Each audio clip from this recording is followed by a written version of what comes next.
Britain is bracing for more strikes in the healthcare sector in the coming days. According to a report in The Guardian, the UK's National Health Service is going to face further strikes after the government introduced a revised pay for medical staff.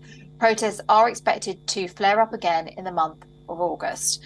Well, last Thursday, Prime Minister Rishi Sunak accepted recommendations from various independent pay review bodies and declared salary increases of up to 7% in the public sector. Sunak justified the salary hike, stating that the government will not increase taxes on the public or borrow from banks to fund the public sector.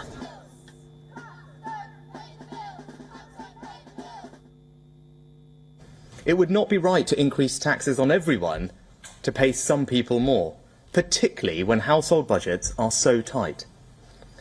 Neither would it be right to pay for them by higher borrowing, because higher borrowing simply makes inflation worse. Instead, because we only have a fixed pot of money to spend from, that means government departments have had to find savings and efficiencies elsewhere in order to prioritise paying public sector workers more. Well, in response, the British Medical Association has stated that the government's pay hike was not enough to combat the high levels of inflation in the UK. The pay rise is not enough. Now, in response to the pay revision, the BMA has declared that medical consultants were prepared for a long haul and more strikes are set to follow. Now, the government's pay hike amounted to 6%, far from the Medical Association's demand of 12.4%.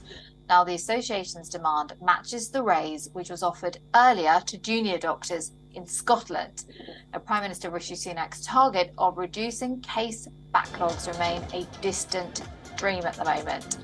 Earlier, at 7.2 million, the case backlog has risen to 7.4 million after NHS workers went on strike after 50 long years. So this is people waiting for operations. Now, medical workers remain undeterred and remain committed to unionising for better pay in the healthcare sector. Give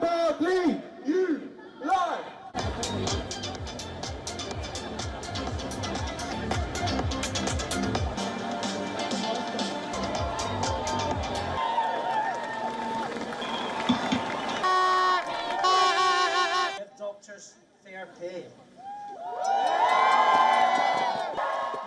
All public sector workers, including NHS workers, are absolutely exhausted after years of chronic underfunding of public services.